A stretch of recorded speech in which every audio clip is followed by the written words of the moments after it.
Hey everybody, welcome back to the Brain Vomit Podcast. I'm your host, Camille Moody, and today we are going to be talking about lessons that I have had to learn as a former people pleaser. I hope someone who needs this will hear it, and I hope this is a fresh perspective for somebody to take in. Being a people pleaser is not fun. It's kind of fun at first, but once you do it for so long and once it drains the crap out of you, it's an exhausting life to live. I was a people pleaser from probably elementary school to up until a year ago.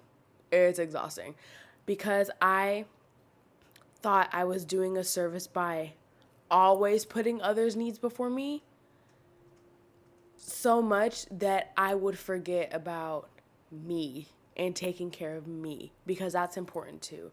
I'm not going to sit up here this episode and tell you guys to stop caring about other people and to stop being a good friend and to stop being kind. You can do all of those things, but you have to make sure you're taking care of yourself. And I feel like that is one aspect of a people pleaser is that they will bend over backwards for literally everybody else, but then they fail to take care of themselves and they wonder why they're so drained. And I say that, girl, that was me. That used to be me. So I completely understand this. If you need a definition of a people pleaser, it's someone who is essentially like a doormat. They get walked all over, they get used, they try and keep up and maintain friendships and relationships that simply aren't working in their favor anymore. And it can be a lot. It can be a lot. When I was younger, I was always told to put others before yourself. While I think that's a great virtue, moral to live by, I was always forgetting to take care of myself in the process. I completely forgot about myself. And that's where, being a good friend, being loyal can kind of mess you up. Because if you're so focused on everybody else and you don't get, let's say, if you're giving everybody else 100% and you're giving yourself zero, you are going to get drained so quick and you're going to lose your sense of self so quick. So, my first point that I'm making is that other humans are simply not secure enough to completely place your identity in. Fights will happen. They'll leave. You'll leave. They'll mess up. They're not perfect. You'll mess up. It's bound to happen. There's good friendships out there. There's great friendships out there where, y'all will be friends for life and maybe you have a partner and you met your soulmate for life.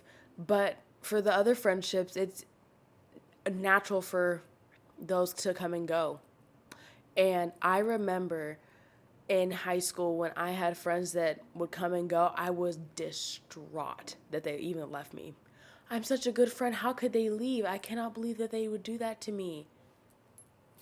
They come and go, and that's life. And I had the hardest time understanding that because I placed my entire identity in being a good friend.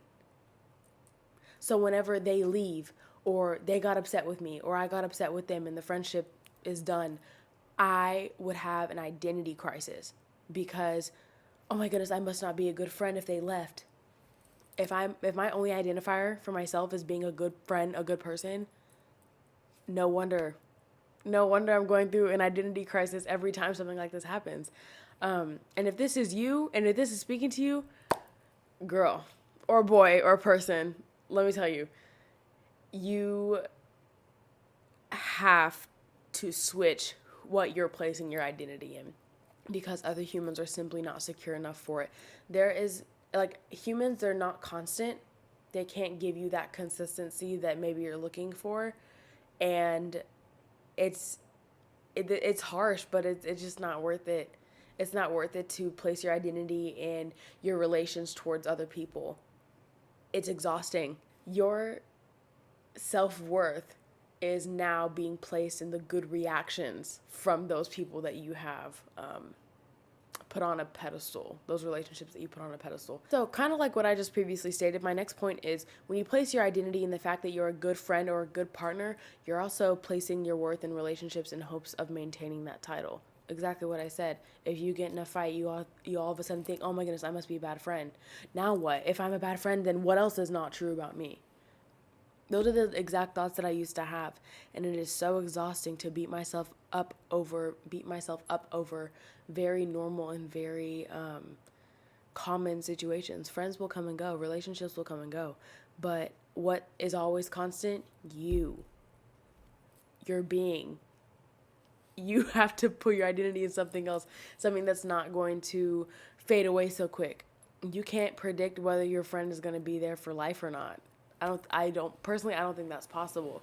So you have to place your identity in something more secure than other humans, because you can't count on them all the time. In the same, like, and also another thing about people pleasing that I learned that I didn't even write down is that you're not perfect. That's one thing I had to, it hurt. I was like, oh no, I can't do everything right all the time. Yeah, you can't, because guess what? You're human too. But I remember one time I messed up with a friend and I upset her by doing something, and I was distraught because I could not even believe that I let that happen. It was a very human mistake, and I'm not a robot. I'm not a robot that friends can buy off the lot for a perfect BFF. I'm a human. I have my needs that need to be met as well. I have my own personality. I have things that, maybe don't align with other friends. It's just important to take those things into account. Like, you are not perfect and you are not a robot that is at service for everybody else. You are a human too. You have a life to live as well.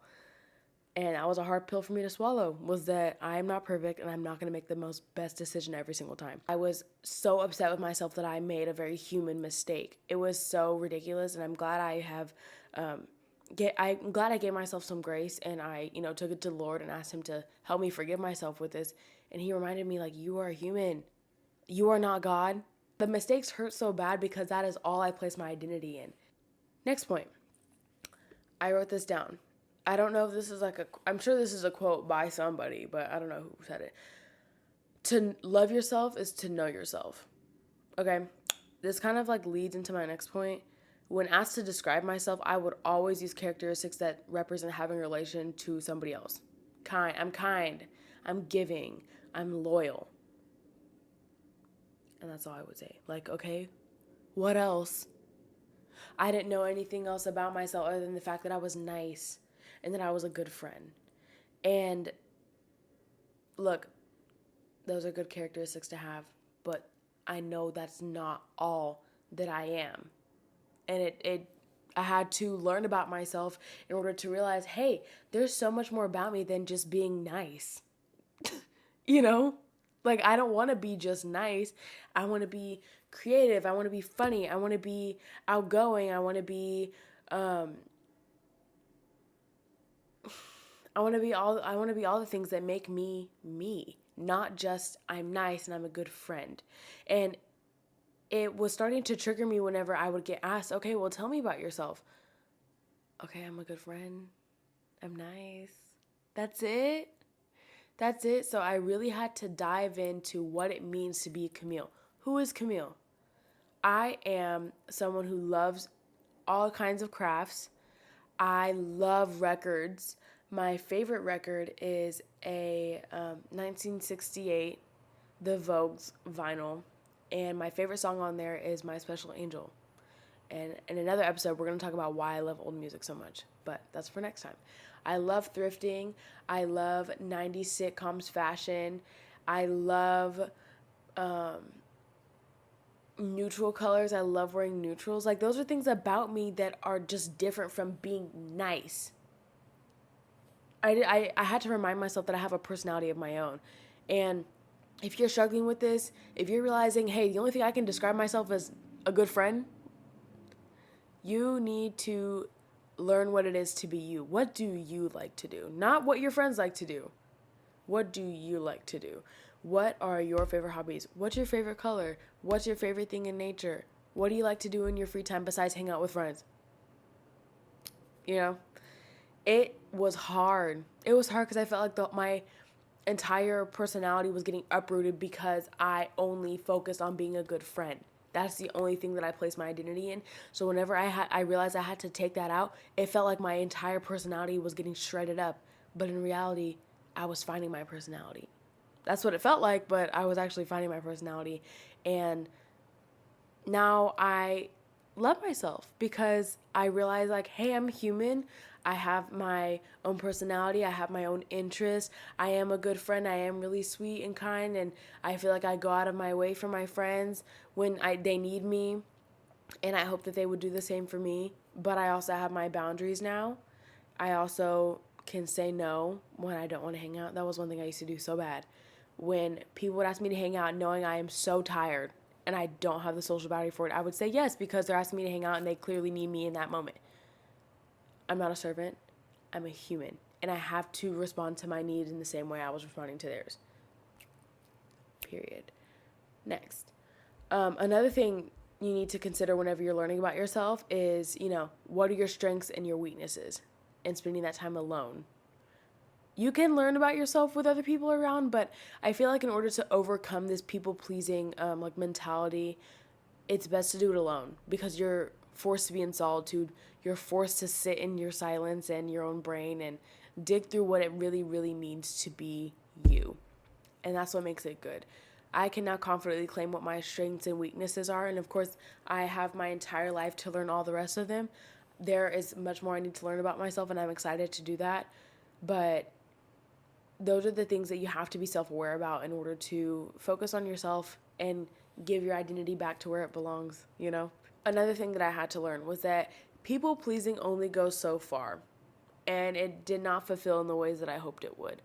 Because I was always told, oh yeah, put others before yourself, like be a good friend, have your friends back, like, do favors for them, all that.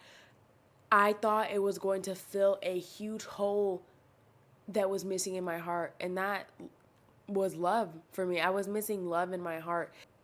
And for me, that comes from God. Praise God, because He loves me when I mess up. He loves me when I make the wrong decision. He loves me when I'm crying. He loves me when I'm at my lowest point. He loves me when I'm at my highest point. And I am so thankful for that. And that was that missing hole in my heart. That is up to y'all in this lifetime to determine what is going to fulfill that for you guys. But so far, mine is working great. But yeah, people pleasing never fulfilled because I was like, okay, well, I'm treating people well. This should feel rewarding instead of draining.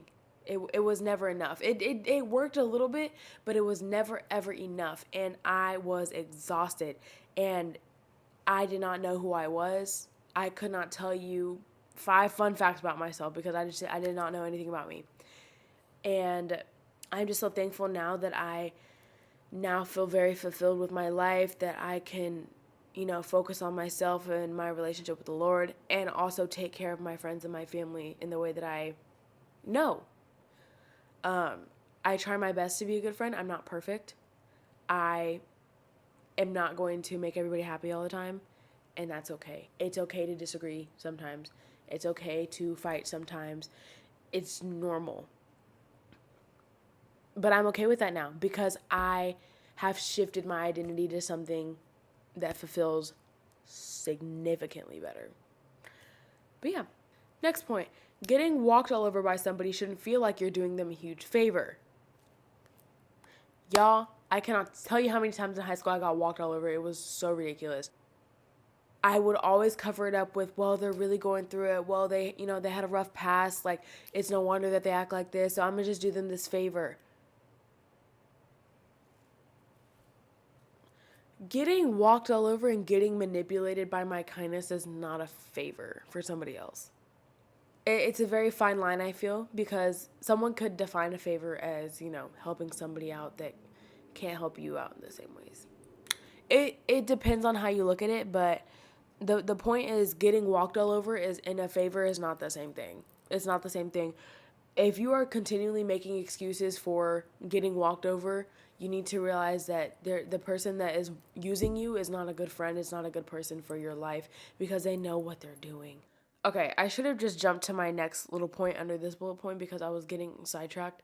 I think it's important to put yourself in someone else's shoes, yes, but giving excuses to those that are manipulating you is not, it's not going to work. It's going to exhaust you. It's going to drain you. It's going to make you think that behavior is okay when it's clearly disrespecting you.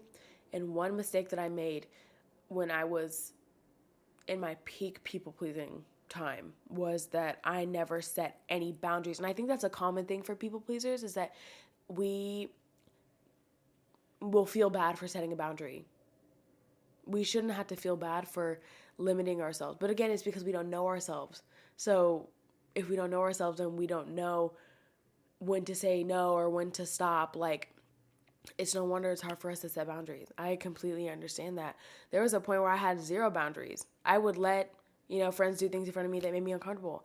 I would do bend over backwards for friends that I didn't want to do things for. I would cover up for friends that I did not feel comfortable with because I did not have any boundaries set. And it was so exhausting, and it made me just disrespect myself. It was just blatant disrespect to myself, and it turns into so much self-hatred. So much self-hatred. So yeah, my when I decided to set boundaries for myself and say no and make it a point to let people know whenever they've upset me and hey, I didn't think this was cool. It was very scary because it was so new, so different, but it feels good now because now people don't really push those anymore. People don't, my friends now, they're the best ever. They don't cross boundaries that I've already set. Or, if I said, hey, that wasn't cool, I didn't like that, they haven't done that again. It's because they respect me and they care for me and they know me. They love me. One of my final points before I wrap up, I said, it's important to still maintain your kindness and your loyalty. Be a good person still, and do not turn into someone who becomes completely self-centered. I felt really convicted whenever I started to feel myself become self-centered because I thought I deserved it. After so long of being, I don't know, someone's doormat, someone that got, used for their kindness, I thought it was only right for me to be selfish. And while that feels like the right answer, it's very human. That's a very human response to want, to take back some of what was lost from you, to be selfish in the ways that, your friends or partners were selfish with you. It's just not, that's just not worth it to me anymore, to completely ditch the good aspects of what I was. I was kind and I was considerate and I was pretty good about putting myself in other people's shoes. But now I can put the two of them together. I can have boundaries. I can say no. I can put my foot down, but I'm also still very kind, and I do try my best to put myself in other people's shoes, and just maintain your kindness still. And the crazy part, y'all, when I was taking these notes, I have the Bible app, and I get a notification every single morning at 7 a.m. with the Bible verse of the day. And the Bible verse of the day, on the day I was taking these notes, was John 15, verse 13. And the Lord told me to remind you guys to not let your kindness and loyalties turn into bitterness and being revengeful. It is possible to love other people well while still loving and respecting yourself. God doesn't want us to get walked all over either. I'm very glad I saw the verse when I did because it kind of grounded me into right where I was supposed to be. And it reminded me, hey, it is important to be a good friend. It is important to be loyal. The verse, I'm going to start from verse 12. John 15:12 says, "This is my command, love one another as I have loved you. No one has greater love than this, to lay his life down for his friends." And that is good. It is good to be loyal. It is good to be a good friend. But yeah, those are the lessons that I've learned as a former people pleaser. I hope you guys enjoyed. I hope it kind of all came together well. I'm going to see in the editing how it goes. If it wasn't good, I'm going to re-record it. But if not, I hope you guys enjoyed this episode. Give it a thumbs up if you liked it. Comment down below what you else, if you guys want me to talk about anything specific, let me know. And yeah, thank you so much for watching. I've had a great time talking with you guys. But yeah, you know what? If you are a people pleaser, let me know what you thought. If you have been on the other end, maybe you've been friends with somebody you know is a people pleaser. How was that experience? I've always wondered what it was like from the other end. Yeah, feel free to let me know in the comments. If you have any questions, let me know. And yeah, I hope you guys have a great week. Bye.